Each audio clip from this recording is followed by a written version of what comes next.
Bismillahirrahmanirrahim. Assalamualaikum warahmatullahi wabarakatuh. Hadirin wal hadirat, keluarga besar Raja Nusantara di mana saja Anda berada. Kami keluarga besar Raja Nusantara, tim Raja Nusantara akan menyajikan tentang perekonomian. Kita sudah bahas Amerika dan Indonesia. Bahasan selanjutnya adalah bank komersil. Jadi kita akan bahas tentang bank komersil dengan standar intelijensi spiritual.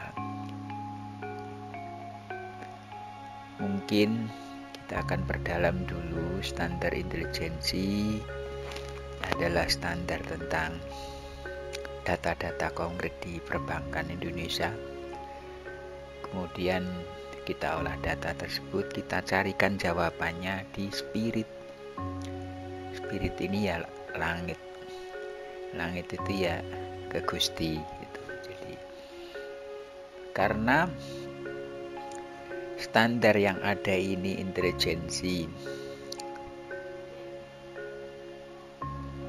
emosional ya, kemudian emosional ini yang sudah rutinitas, yang ini punya bank namanya bank science ya, Google. Ini sekarang kita cari jalan keluarnya nggak ketemu, karena memang harus ada terobosan-terobosan baru. Karena science di bank Google ini kita sudah sekarang ada AI, intelijensi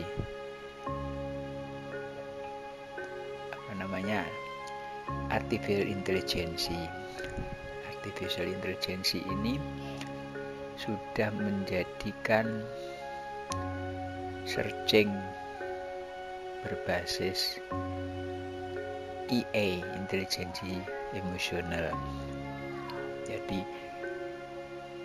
AA dengan S dengan EA ini sudah bekerja, namun itu berbasis kepada bank science yaitu Google. Jadi artificial intelligence searching menemukan yang namanya intelijensi emosional yang sudah ada di bank science, itulah Google. Nah, jadi kita akan mencarikan jalan keluar di luar dari intelijensi emosional, yaitu intelijensi spiritual.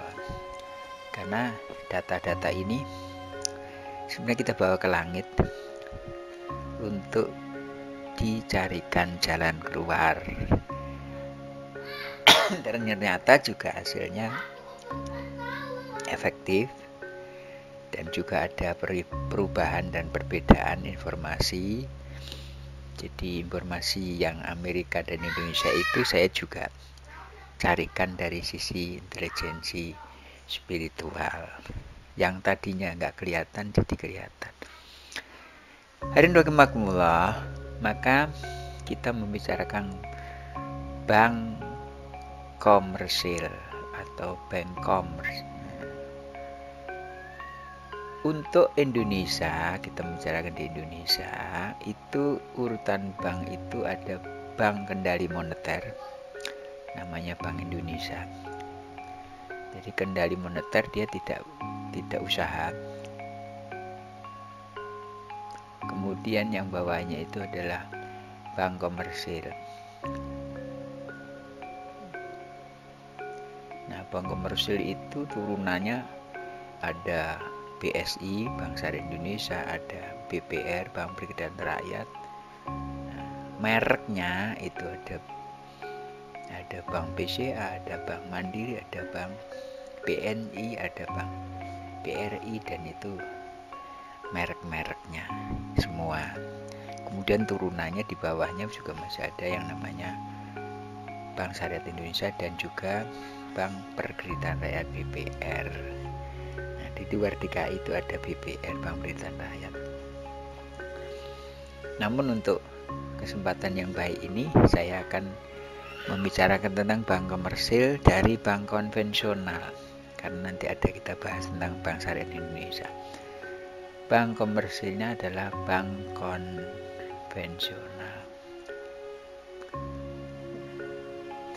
Kita mengambil dua sampling data, yaitu dari Bank BCA, Bank Sentral Asia, dan Bank Mandiri. Bank plat merah Mandiri, bank swasta adalah Bank BCA, Bank Sentral Asia. Kemudian dua-duanya itu dalam sisi bank komersil konvensional. Jadi rahmatullah, kita akan bicarakan dulu tentang data perbankan. Pertama kita lihat suku bunga. Suku bunga kredit itu di Bank BCA itu 12% per tahun. Deposito itu 3,05% per tahun. Ini untuk Bank BCA. Bank Mandiri suku bunga kredit itu 8,8% per tahun. Kemudian depositonya adalah 2,24% per tahun. Nah, untuk rate yang ada di bank, jadi kalau kita mau lihat kenapa sih jadi 12? Nah, ini kita harus melihat dari atas. Sekarang kita lihat dari BI. BI rate itu di angka 6,25%. Ini belanjanya. Jadi kalau bank komersil belanja ke BI membeli barang namanya uang itu dengan rate 6,5%, itu modal. Kemudian call money. Call money ini juga bisa untuk bank tanpa pinjaman tanpa agunan, atau juga bisa bank di luar dari BI rate. Nah, dari luar dari BI rate itu ternyata 725. Berarti kita punya spare 1% untuk keuntungan. Jadi kalau kita beli 625, nah, itu modal 625, BI rate dijual ke komersil call money itu 725. Kemudian bank komersilnya, komersilnya itu jadinya BCA 12%. Nah, dari 275 dari BI rate 625 ke 7,25, kemudian diturunkan ke 12%, itu ada spare. Spare-nya yaitu sekitar 12 kurang 7. 12 kurang 7 itu dapatnya 5. Nah, 5,75. Jadinya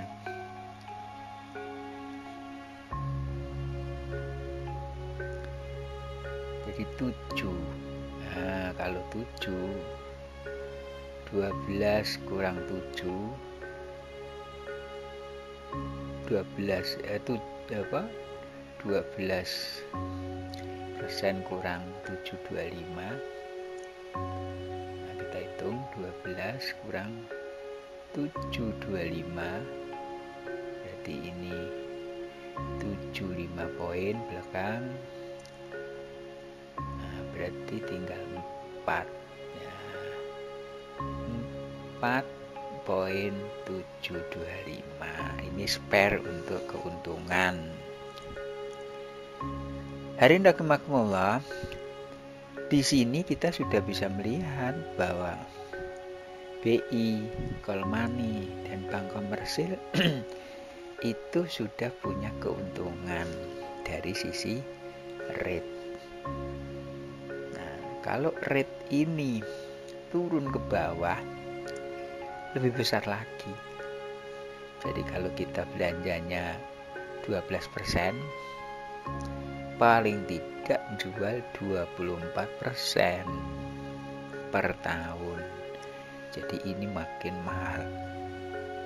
Inilah sebenarnya turunan-turunan rate ini yang makin ke bawah makin mahal, dan ini sebenarnya juga sudah mempengaruhi dari sektor keuangan, dari sektor sisi real dari sisi user. Jadi bank komersil kita ambil BCA aja, nah itu 12% per tahun, itu user harus membayar. Jadi bagaimanapun berjibakunya user, pengguna uang, itu harus membayar 12% per tahun kali capital, kali modal. Kalau user ini mendapatkan di atas rate, ini masih aman, dapat keuntungan 30% per tahun, itu masih aman dan masih nyaman. Tapi kalau user ini mendapatkan pendapatan di bawah rate, di bawah 12, itu terjadi loss. Loss ini ditanggung oleh user. Funder, bank sebagai funder tidak mau tahu karena sudah dia mendapatkan fixed income 12% carry capital. Nah, sementara user mencari bisa di atas 12, bisa di bawah. Nah, ketika di bawah ini terjadi loss. Hadirin rahimakumullah, untuk mengendalikan kemacetan, jadi kredit macet,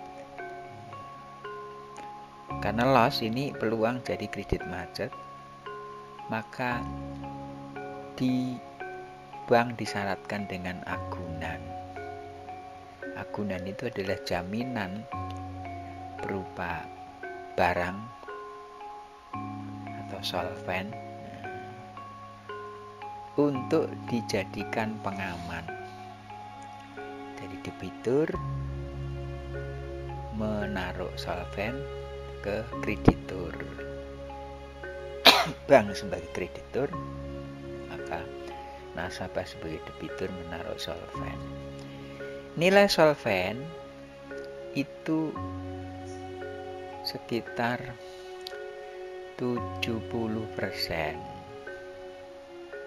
Hadirin rahimakumullah, jadi kalau seorang debitur punya, ini kita gampangannya emas saja, punya emas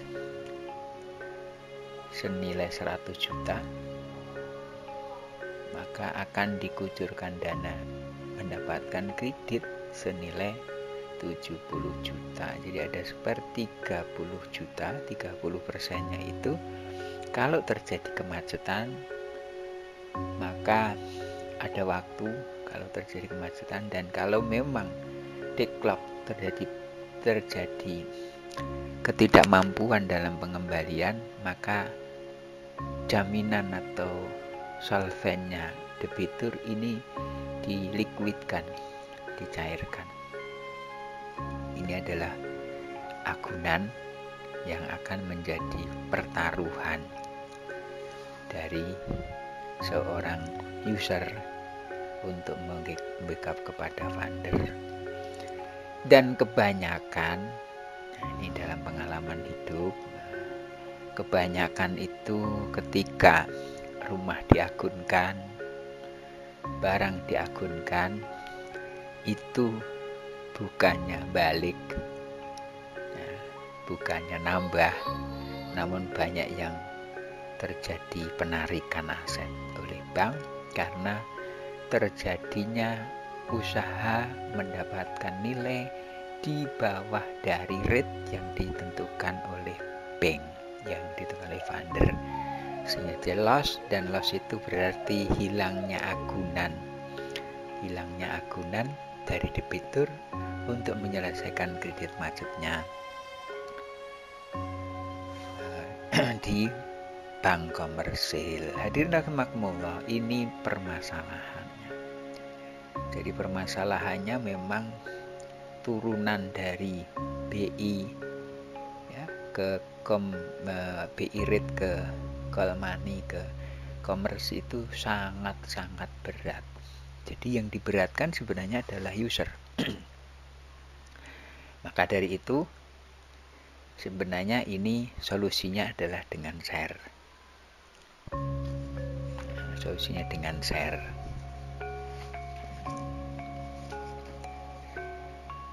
Nah, bagaimana solusinya? Kita cari solusi terhadap perbankan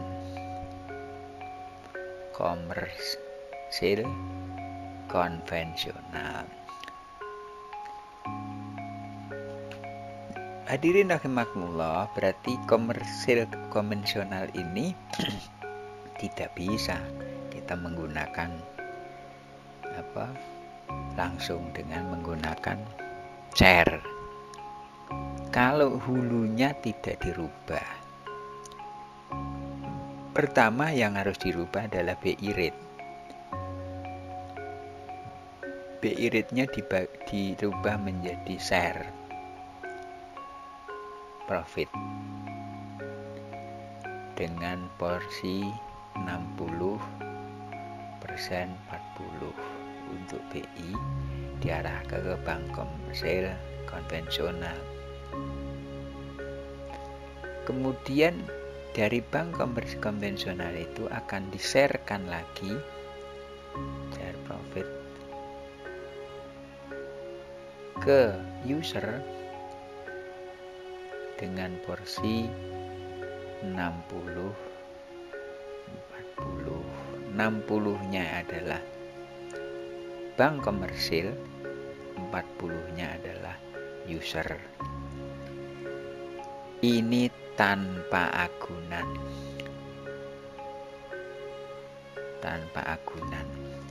Jadi kalau kita menggunakan dasar Quran surat Al-Baqarah ayat 282 itu tanpa agunan. Jadi pencatatan, pengawasan, dan juga penelitian dan pengembaliannya harus diawasi langsung oleh bank officer. Jadi bank officer ini nanti status sebagai konsultan bank, konsultan keuangan, bukan? Nah, konsultan keuangan. Nah, konsul keuangan itu fungsinya yang pertama adalah bagaimana uang itu dari bank digunakan untuk unit usaha. Satu. Yang kedua, tentang unit usaha itu harus dalam pengawasan bank. Karena uangnya itu jangan sampai diselewengkan untuk keperluan selain dari unit usaha itu. Nah, sehingga nanti laporan keuangan user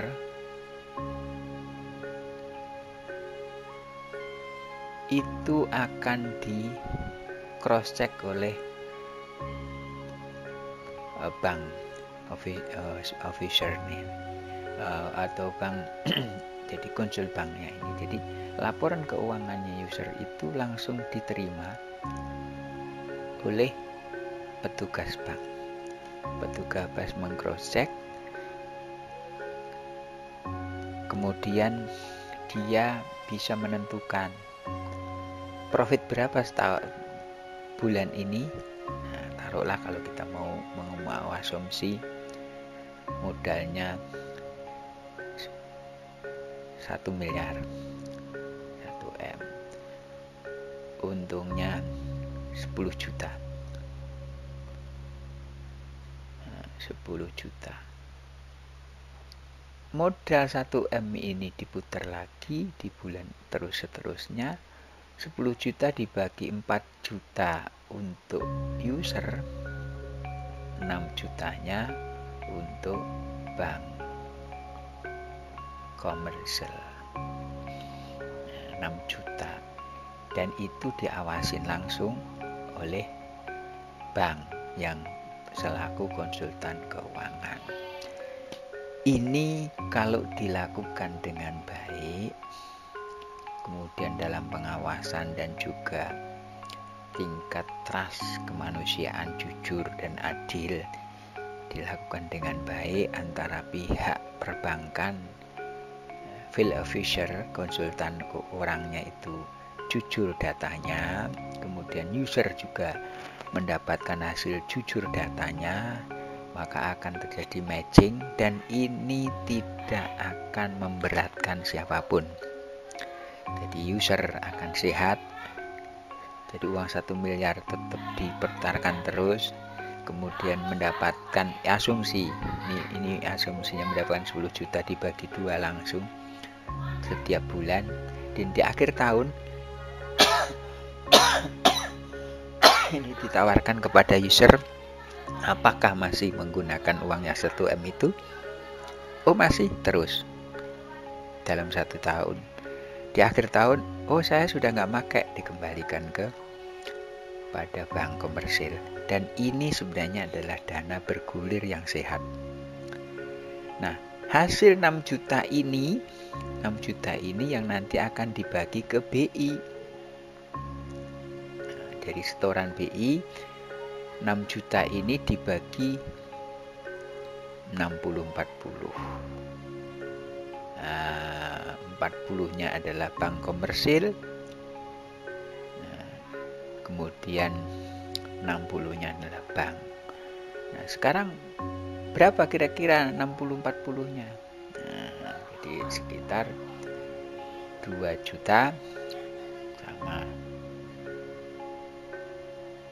4 juta dan seterusnya. Ini tinggal kita dikalikan persentasenya. Hadirin rahimakumullah, maka ketika user ini sehat, maka bank komersil akan sehat, dan bank komersil sehat ini nanti akan dijadikan bank pengendali moneternya juga sehat. Dan ini perlu penggodokan karena ini bagian dari ide dan perlu pemantapan, dan juga nanti kita libatkan saudara-saudara kita di akunting untuk bisa menghitung pas, karena porsinya sudah kita gerakkan sehingga nanti akan menjadi satu acuan. Yang acuan itu sebenarnya adalah untuk menyelamatkan bangsa negara. Nah, bangsa yang kuat itu berarti menghasilkan produktivitas tinggi. Bank yang kuat karena sehatnya keuangan perbankan, tandanya bank kuat itu negaranya jadi kuat karena negara mendapatkan hasil yang sehat.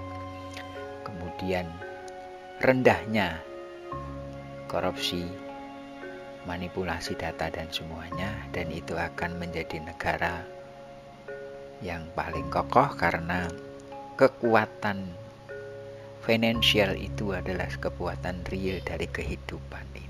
Mudah-mudahan bank komersil didorong. Jadi konten ini sebenarnya adalah untuk membuka cakrawala. Bank komersil didorong untuk menggunakan share, namun share itu harus merubah BI rate. Nah, BI rate itu dirubah dengan legal aspek, baik itu di undang-undang ataupun perpu, mungkin bisa digunakan perpu, peraturan perundang-undangan, atau kepres, dan semuanya itu untuk mewadahi dan sekaligus untuk memberikan solusi tentang perbankan yang sehat, sehingga user sehat, funder sehat, negaranya sehat. Terima kasih atas kesemuanya. Mudah-mudahan ini bermanfaat untuk the next, akan lebih baik lagi untuk Indonesia menjadi